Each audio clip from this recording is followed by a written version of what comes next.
For those who don't know, I used to watch this guy's stuff on how to record and make crazy cinematic videos and storytelling. He's really good at his craft. His name's Peter McKinnon. We're gonna react to it. All right, just gonna wing it. I think today it's time to let go of Instagram. Uh-oh. Spring is 3 days away from the moment I'm recording this on the 17th. Spring starts March 20th. I like his whole I'm background. so excited. The winter, the darkness, how cold it is from Christmas, which is exciting, until like now. It's kind of like a dead zone. And then everything just blossoms and erupts into excitement and joy and sunshine. And with that season approaching, for me, basically means more photos being taken, more photos being shared, more film being shot, more traveling, more just exploring and adventures, etc. Which also means posting more to all social platforms, which brings me to my thoughts today on Instagram and how I think today it's time to let go of Instagram. When Instagram first launched, obviously we know this, it was a photo app where you could share your photos with your friends. There's kind of no pressure. You take them with your phone, they post them in squares. I remember like the day I downloaded the app and just started doing a 365 challenge. You take one photo every day for 365 days. Doesn't matter what it is, where you are, you bring a camera, use your phone, whatever you need to, and you snap a photo every single day. That actually sounds like fun. Doing a 365-day challenge where you take a photo every single day for a year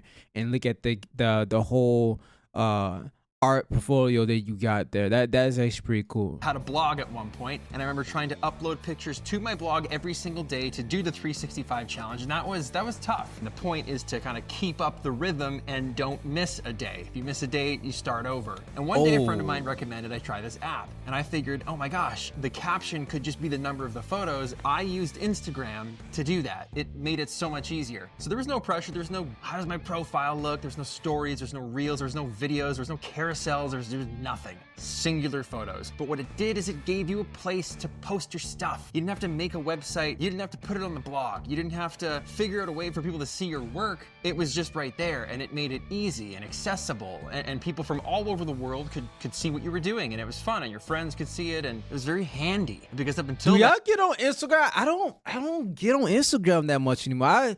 I stay on YouTube. That's YouTube. That's all. And then here and there, every now and then I go on Twitch, but I don't get on Instagram like that no more, bro. Like, I just don't. I don't care for it.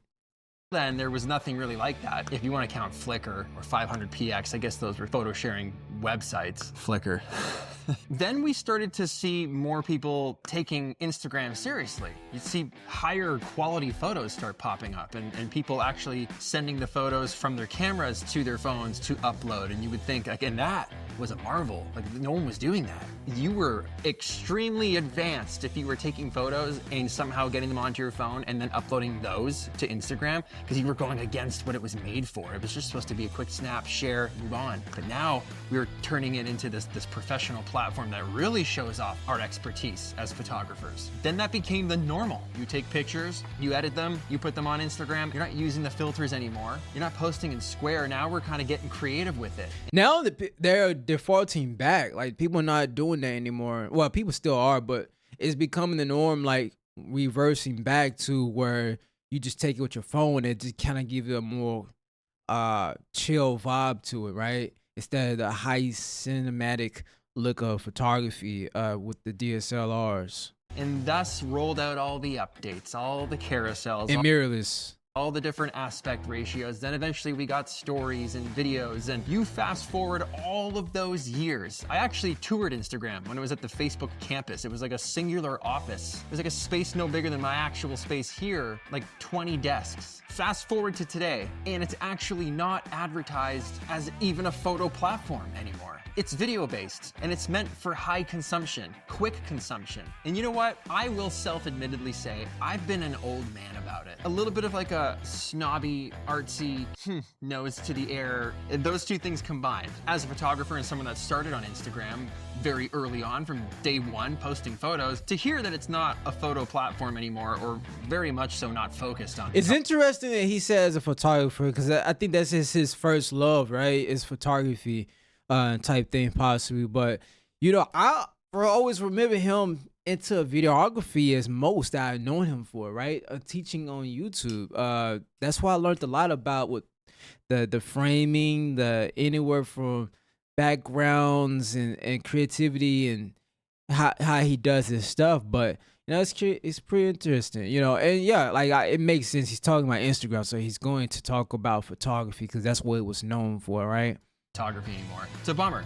Even though I make videos for a living here on YouTube, that's not what I use Instagram for, and I don't want to use it for that. That was my mindset. I refuse. I won't do this. I don't want to make reels. That's not what I do. I'm not playing the game. And that was kind of the mentality I took into just my application towards using that app up until, I want to say, this year, 2025. I taught on this channel how to make your grid look good, and I feel like all those things were relevant because at the time, that's what it was being used for, but those things don't really apply that much anymore. I still spend so much time curating my profile, but the reality is no one actually goes to your profile anymore to look at it. The only people that are really going to my profile to look at it are the friends that I'm sending because I want their opinions if my grid looks pretty good, or if no one's going to a person's profile anymore to check out. I mean, they all just scroll through the reels, right? It's because the algorithm's so good, and it's the same thing that I'm kind of seeing with YouTube. Is like, people don't normally, unless they really a big fan of your stuff, they don't really type in and go to your channel. They just whatever pops up right there in the feed because the algorithm's so good, So, not the feed, but the For You page. So yeah, I guess you could call it feed For You page. But yeah, it's just crazy how the algorithm is. Most recent photo matches, or how's the flow look, or what do you think of these pinned photos? Those people are going to the account. That's why it's important for you to post a lot. Like if you try to be on YouTube, you gotta post a lot because YouTube, the one you want to get on is the For You page. You want to get on the For You page, and if you're consistent and you're active a lot, you're more likely to get on the For You page than someone who's posting every now and then. And they, and it depends. If you have really good quality and people are knowing you for that, and you're posting and you put a lot of time into it and it's a really good video, then it can still do really well. But it's just, if you want to increase your chances of being really successful, definitely have to just be consistent, there. But the reality of the situation is people are opening the app, you're checking stories, you're swiping through reels. If you see a photo, you might like it, you might not, but you're not hunting and exploring and really analyzing someone's feed that they've spent hours meticulously curating anymore. With all the metrics that you're given as well, the insights, it's easy to see if what you're doing is actually working, growing your account, keeping you stagnant, or losing followers. So I think it comes down to asking yourself, what do you want out of this creative endeavor that you're on? Do you want to be a creator? Do you want to be a popular social media photographer? Do you want to be a photographer that just has a place for their work to be shown? Do you want to climb and grow that account because you want to sell products? Being able to classify yourself into one of those buckets is very helpful to determine the plan that you're going to use going forward. This is my living. I still want to do this. I still enjoy this. I still enjoy curating the grid, but I think it's time for me to let that go. The time and focus I put into making sure photos match, it's great, and I do like it. I get some personal enjoyment out of it, but not nearly as much as I probably should based on the amount of work that I put in. My friend Cody recently asked me why I don't upload reels anymore. I gave him the same old song and dance answer. I don't like reels. It's not what I want to use Instagram for. I'm waiting for it to die out. I refuse to play the game. And he told me, like, it's not necessarily about playing the game, but there's also just people like me, he said, where I might not have time to watch a 10-minute rant on YouTube, but I might be able to watch the 40-second or 60-second cut down on Instagram on a reel. That I do have time for, and I would still love to see it. So you're kind of doing yourself and everyone else a disservice if you refuse to post any content in that form on Instagram. He was absolutely right. I've never really considered that. The other point that I never really considered was, if you do want to grow the account, sometimes you just got to play the game. This is what the platform Bro, so facts. I'm letting him finish that. Wants. We are given all the tools to make it work. The CEO himself comes on Instagram and answers questions every single week, giving you tips and insights onto how to grow and how this machine works. So with all the information and all the tools, you have what you need to play the game in this day. You got to play the game, man. You got to. You know, I always was that rebel that was like, yo, I'm not playing the game of like the media type thing where I have to talk about things that everybody else care about that I don't care about.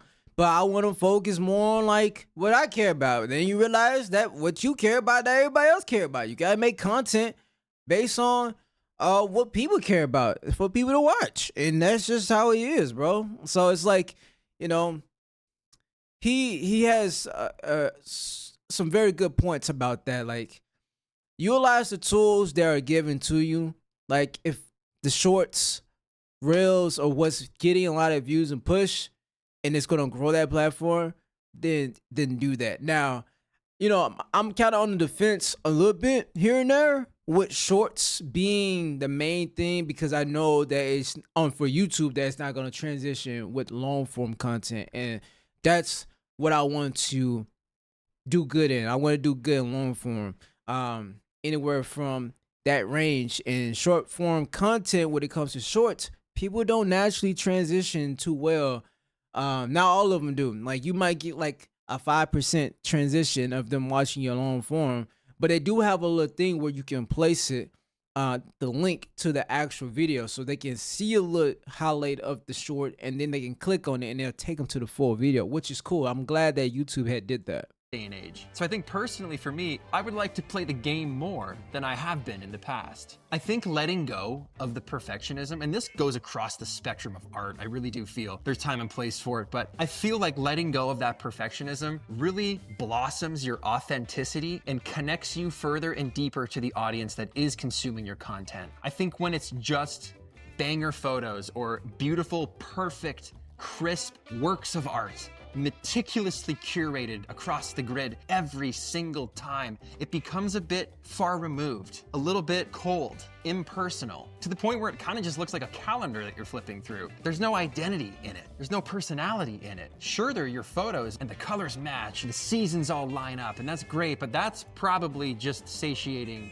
your tastes more than anyone else's. And it's been really hard for me as an artist to just like, and to this day I haven't really done it, but post a selfie or just post a photo of me and some friends or a picture, like that would always be buried 8 posts down in the carousel. I've got a friend of mine who lives in Florida, is a tattoo artist, his name's Jimmy Litwalk, and years ago, this must have been 10 years ago, we were talking about this very topic. That's how long we've been doing it. It just feels like forever. But he said to me, like, I know that you're a good photographer. I don't need to see your pictures. I want to see you. I follow you because I want to see what my friend Peter is doing. Where is my friend? What's he up to? What's he having fun with? What gets him going? That's what I want to see on Peter McKinnon's Instagram account. I don't necessarily need to see how good of a photographer you are or how good you can curate or lay out an Instagram grid. 10 years ago, that advice still works today. There is nothing wrong with having a beautiful looking layout, a beautiful portfolio, a beautiful body of work. You know, when someone lands on your page and they want to see what kind of photographer you are, I think it's good to have that presented to people. But I don't think it's smart to have it so well presented that it comes at the cost of communicating your human side. Okay. After all, this is social media. I think the weight that could be lifted. Whoa, that's good. That was a good one. So many creators could be substantial if we just loosened a little bit, just dropped our shoulders and enjoyed the platform for the social aspect while communicating our passion for art, but also communicating our human side. That's what I was just thinking about this morning. I was kind of thinking about that over the weekend. I was writing some of it down in my notebook here and I just thought, you know what? I would love to go over that today. Have a great week. I have like 4 videos to make right now, so this was just a bonus. I should now start the other things. One foot in front of the other. That's how I be, bro. I'm like, I got a lot more videos to be making, you know, even after this one. Yo, shout out to you, man. Still just a legend and just crazy with what you able to just do, man. Bring so much value into the game, man. I learned a lot from him.